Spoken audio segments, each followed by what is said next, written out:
Welcome. In this session, we are going to discuss chiasmal and retrochiasmal lesions. This is a very important topic in neuro-ophthalmology as it deals with the typical neuro-ophthalmic visual field defects which helps us to localize pathology in the visual pathway. Visual field defects from chiasmal and retrochiasmal lesion respects vertical midline. So the vertical midline limits the visual field defect. The defect may not reach the midline but will never cross the midline. So the defect may be here on one side of the midline, but the defect cannot be like this across the midline. So the defect may not reach the midline but will never cross the midline. The visual field defect can be heteronymous when the opposite fields are affected, such as the left hemifield of one eye and the right hemifield of the other eye, and this occurs in chiasmal lesions. The visual field defect can also be homonymous, that is the same hemifields, the left hemifields of both the eyes or the right hemifields of both the eyes are affected, and this occurs in retrochiasmal lesion. And the visual field defect can be complete or incomplete. The visual field defect is said to be complete when the entire vulnerable hemifield or quadrant is affected, else it is incomplete. So here we have an incomplete homonymous hemianopia. The visual field defect can also be congruous or incongruous. It is said to be congruous when the visual field defect in either eye has the same size, shape and location. Starting with chiasmal lesions. Chiasmal lesions are most commonly compressive or infiltrative, and it is characterized by typical visual field defects as we have already discussed. So this is a heteronymous hemianopia. The two hemifields are different or the opposite hemifields are affected in either eye, and when the nasal decussating fibers are involved, we have a bitemporal hemianopia which may be complete or incomplete, resulting from injury to the crossing nasal fibers from either eye. We can also have a junctional scotoma with a chiasmal lesion if one optic nerve is involved near its junction with the optic chiasm.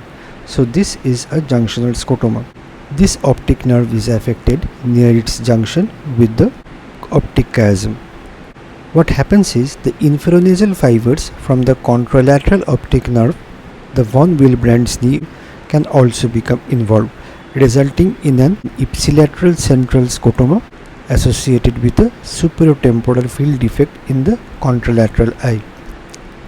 Isolated involvement of the von Willebrand's knee can also occur, and it results in only a superiotemporal field defect in the contralateral eye.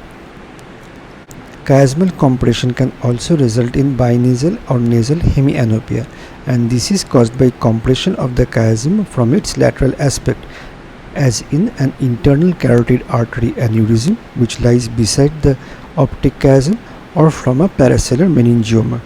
And this compression from the lateral aspect can be from one side of the chiasm or on both sides of the chiasm. As a result of the compression from the lateral aspect, the uncrossed temporal fibers are affected, and so we have a defect in the nasal hemifield. Chiasmal lesions can also result in bitemporal hemianopic scotoma, particularly when the compression of the chiasm is from the posterior aspect of the chiasm, where the nasal macular fibers decussate. So if the nasal macular fibers are compressed, being nasal we have bitemporal scotomas, and being macular the scotomas are localized in the center of the visual field. So patient with chiasmal compression may be asymptomatic or may complain of loss of peripheral fields. They may also complain of loss of depth perception. This happens because objects behind the plane of fixation whose images project on the nasal retina in either eye are not seen. So in this picture, the fovea fixates on this object, and the image of this object falls on the fovea in either eye, and with an object further away, the images fall on the nasal retina. And the nasal retina being compromised because of the compression of the decussating nasal fibers, resulting in this area behind fixation not being visualized. For the same reason, in a patient with pre-existing phoria, hemifield slide with double vision, so the complaint of diplopia may occur because of loss of fusion from corresponding areas of the two eyes. So since these two areas are not perceived by the patient, the two images of this object in either eye do not help in fusion, and there is sliding of the visual fields as a result if there is a pre-existing phoria which decompensates. So chiasmal or diencephalic lesions may cause seesaw nystagmus and asymmetric pendular nystagmus. We will be discussing these entities in this presentation on nystagmus. Paracellal lesions which compress on the chiasm may also involve cranial nerves 3, 4, 5 and 6 and ocular sympathetic supply, which lie inside in the lateral wall of the cavernous sinus, and the cavernous sinus lies just inferolateral to the optic chiasm on either side. Headache can result from raised intracranial pressure. There can be pituitary endocrine dysfunction if there are hypersecreting pituitary tumors like acromegaly, Cushing syndrome, amenorrhea, but hyperthyroidism from a pituitary tumor is very rarely seen. Hypothalamic dysfunction can also result from a space occupying lesion here, which leads to dysfunctions in appetite control, temperature control, water balance and sexual function. Dysfunction in water balance results from interference with ADH secretion. In chiasmal compression, the optic nerve appears normal initially but later develops pallor, and if only the nasal decussating fibers are involved, band atrophy of both optic discs result, and this is due to atrophy of both the temporal and the nasal sectors of the discs. So if these fibers are involved, the nasal decussating fibers, we have atrophy of these two regions of the optic disc, the temporal sector which receives fibers nasal to the fovea and the nasal sector which receives fibers from the remaining nasal hemifield of the retina. These two regions are spared because they receive the fibers from the temporal hemifields of the retina, and this appearance is called band atrophy, and this happens in both the eyes when the nasal decussating fibers are involved in the optic chiasm. ONH edema does not occur. RAPD occurs only if there is asymmetric involvement of fibers from either optic nerve, decline in visual acuity and dyschromatopsia develops slowly in compressive lesions.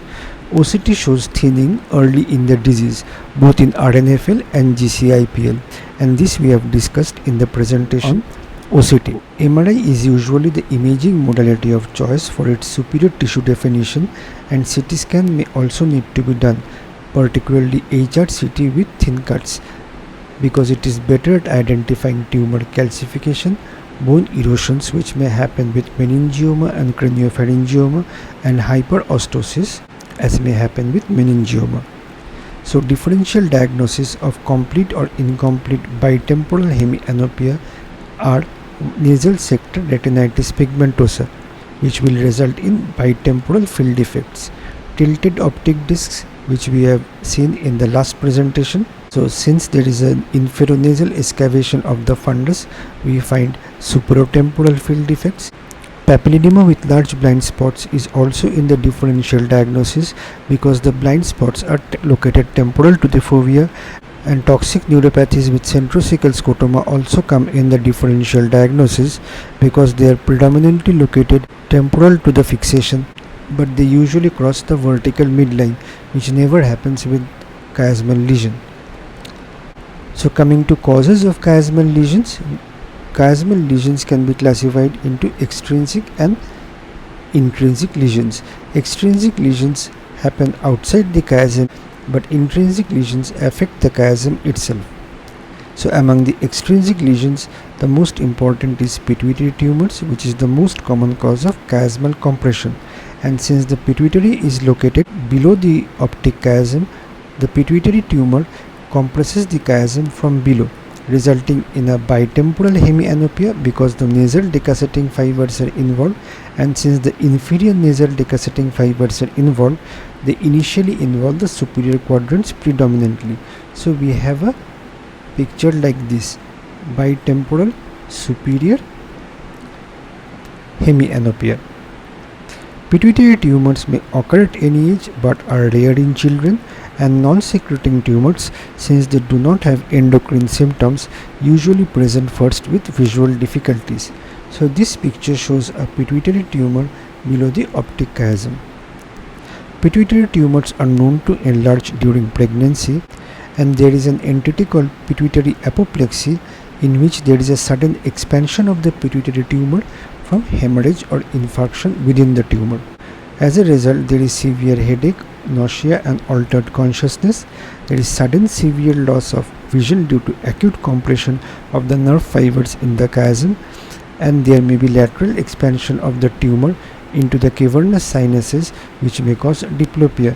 Usually the cranial nerve 3 is involved, and if the cranial nerve 5 is involved, there may also be facial pain and numbness, and there are acute endocrine abnormalities. However, hemorrhage and infarction of the pituitary gland without a tumor cause only panhypopituitarism without compressive sequelae, such as Sheehan syndrome in obstetric blood loss.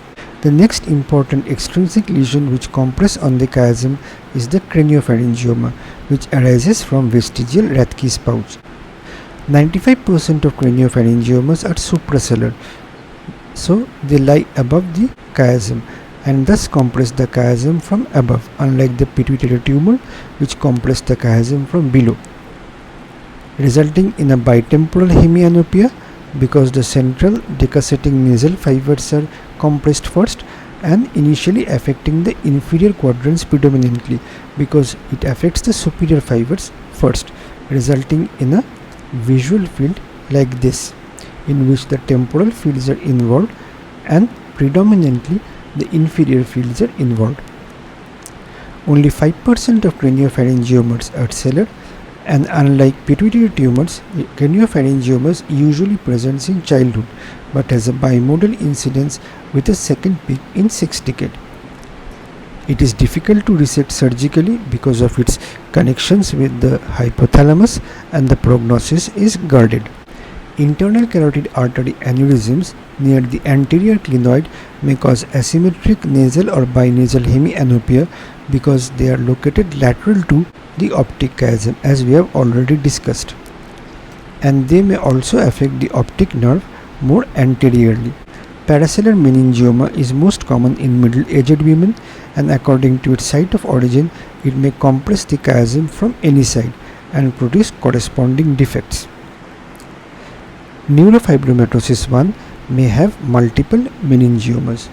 So here we see, because of the compression from the temporal aspect of the optic chiasm, we find nasal hemianopia if the compression happens in one side only, and if the compression happens on both sides from the temporal aspect of the chiasm, we get a binasal hemianopia.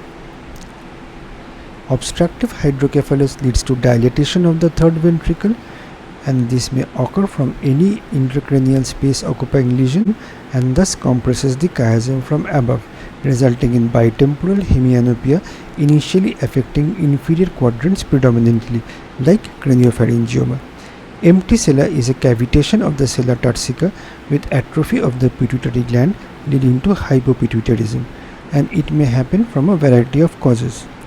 Chiasmal dysfunction results because of dragging of the chiasm into the empty sella downward. Treatment of extrinsic chiasmal compression includes observation if the visual function remains stable, or surgical resection, which is the first line treatment of most pituitary tumors, meningiomas and craniopharyngiomas. However, pituitary tumors like prolactinomas and GH secreting tumors can be treated medically initially. Prompt recovery of vision usually occurs if done timely.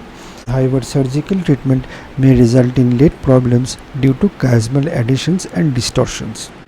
Medical therapy can be instituted initially for certain tumors in this region, such as prolactin secreting tumors with bromocriptine and cabergoline, for GH secreting tumors with octreotide, and for meningiomas with mifepristone.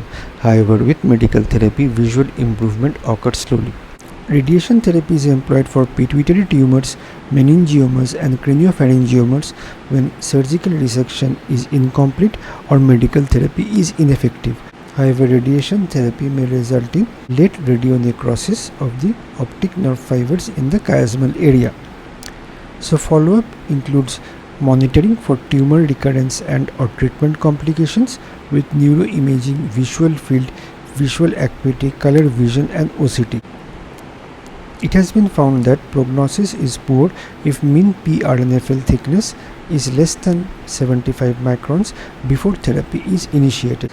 Intrinsic chiasmal lesions affect the chiasm itself. They are rare and they may result from inflammation, infection and tumors of the optic chiasm or from closed head trauma and paracellular radiation therapy.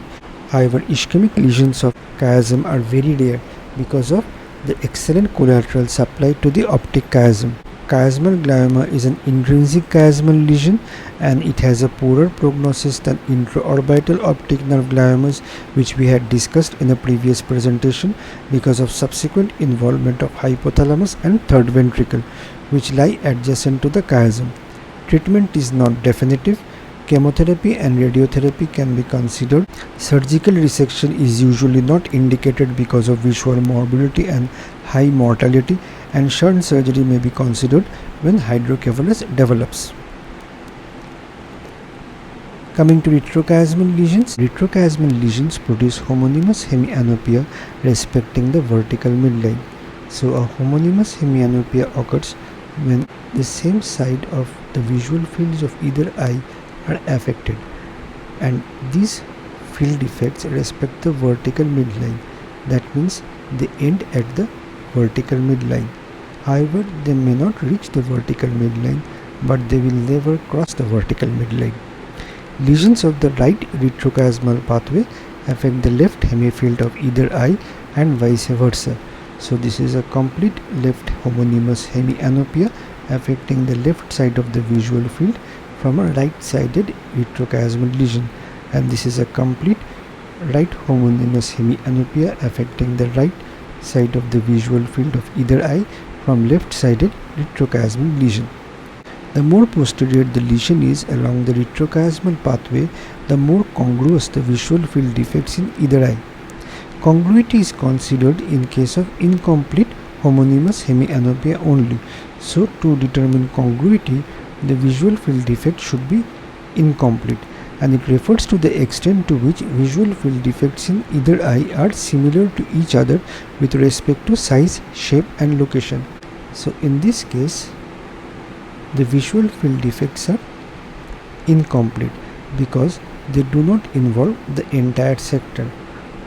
They are homonymous because they involve the same side of the two visual fields, and they are congruous because they have the same size, shape and location. In this situation, the visual field defects are incomplete as well, so we can assess the congruity, and they are also homonymous, affecting the same side of the visual fields. However, when analyzing the size, shape and location, they are not similar, so it is an incongruous, incomplete homonymous hemianopia. Congruity occurs as fibers from corresponding retinal areas of either eye come closer together as the fibers reach more posterior regions of the retrochiasmal pathway. Complete homonymous hemianopia can occur from lesions anywhere along the retrochiasmal pathway. As in this situation, assessing the congruity of visual field defects is no longer valid and relevant. So in this case, we have a complete visual field defect in either eye involving the entire hemifield. Since the entire hemifield is affected, we cannot assess the congruity of these two lesions to deduce the possible location of the pathology. Starting with the optic tract in the retrochiasmal pathway, unilateral optic tract lesions result in optic tract syndrome with contralateral homonymous hemianopia, which is usually incongruous, and band atrophy or horizontal bow tie atrophy of the contralateral optic disc, and atrophy of the superior and inferior poles or vertical bow tie atrophy of the ipsilateral optic disc.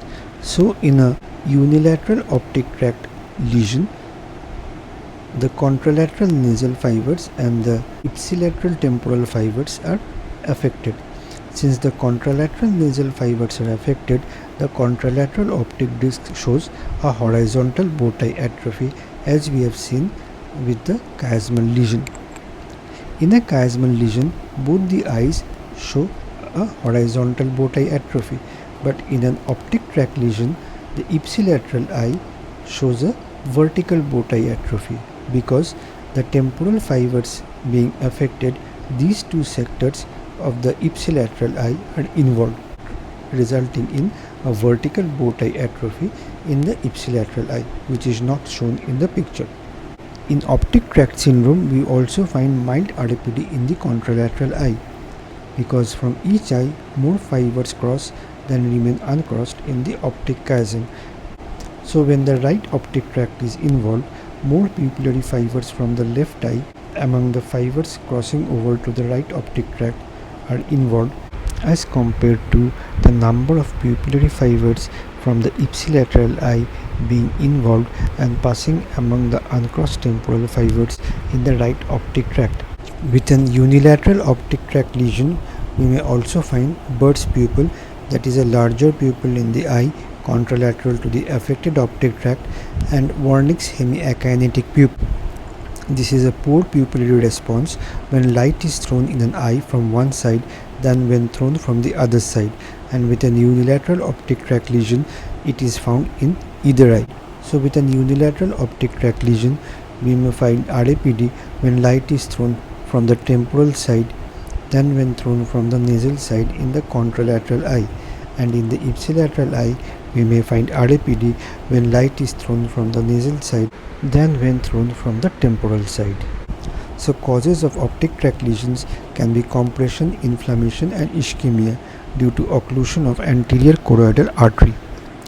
Lateral geniculate nucleus cause localized and incongruous homonymous visual field defects because the lateral geniculate nucleus is heavily organized. The central region of the lateral geniculate nucleus contains macular fibers from each eye, as we have seen in the presentation on anatomy, and is supplied by the posterior choroidal artery. So occlusion of the posterior choroidal artery, a branch of the posterior cerebral artery, results in homonymous contralateral, horizontal, sectoranopia respecting vertical midline.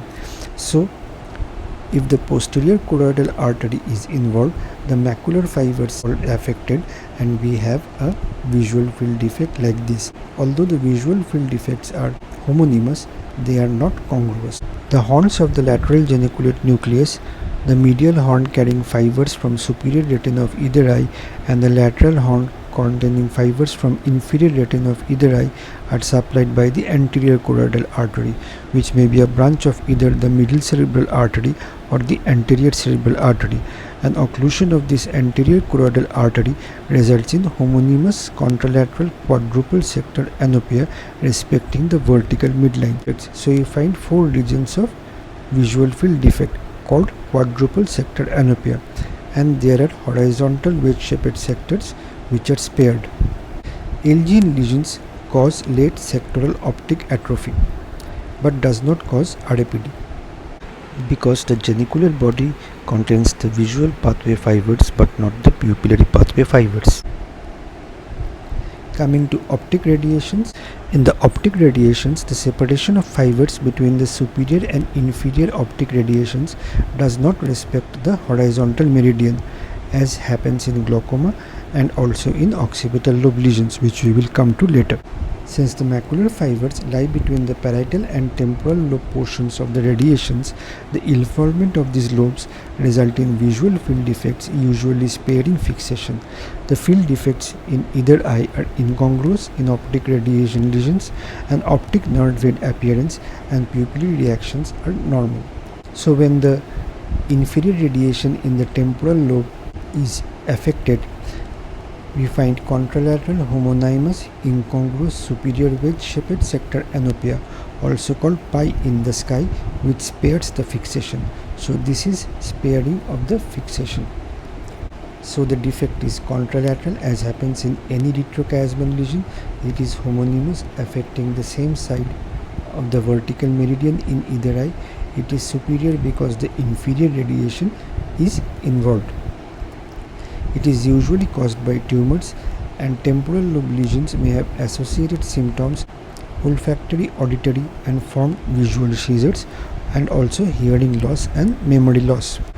Parietal lobe lesions affecting the superior radiations in the parietal lobe similarly result in contralateral homonymous incongruous inferior wedge-shaped sectoranopia. So being retrochiasmal, the contralateral homonymous hemianopia result, and the inferior sectors are involved because the superior radiations are affected. And these lesions are usually caused by tumors and stroke, and associated symptoms and signs of parietal lobe lesions depend on whether the parietal lobe affected is dominant or non-dominant. If the dominant parietal lobe is involved, we find acalculia, that is an inability to do mathematical calculations, agraphia, that is an inability to write, finger agnosia, that is an inability to name or count fingers, and right-left confusion. And this constellation of findings is called Gertzmann syndrome, which happens in dominant parietal lobe lesions. And if the non-dominant parietal lobe, usually the right parietal lobe, is affected, we get contralateral, that is the left-sided hemispatial neglect. We may also find contralateral hemiplegia and hemianesthesia if the lesion involves the adjacent posterior limb of the internal capsule. The Occipital response is diminished when Occipital drum is moved ipsilateral to the lesion. That is because the pursuit pathway lies in the posterior parietal lobe, which we will discuss in the presentation on supranuclear movement disorders. So, if we have a homonymous hemianopia as well as an Occipital drum response abnormality, that indicates a lesion in the posterior parietal lobe. However, if we have a homonymous hemianopia in which the Occipital response is intact, that indicates either an optic tract or an occipital lobe lesion which spares the descending pursuit pathway. Then coming to occipital lobe lesions, lesions in the occipital lobe usually cause visual symptoms only, and there is no other neurologic symptoms. Visual field defects from occipital lobe lesions are contralateral as with any retrochiasmal lesion, similarly homonymous but highly congruous.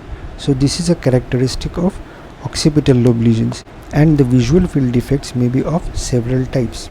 So we have an highly congruous hemianopia which spares fixation when the posterior cerebral artery is involved, because the posterior cerebral artery supplies majority of the visual cortex apart from the macular representation at the occipital tip, which is supplied by the middle cerebral artery.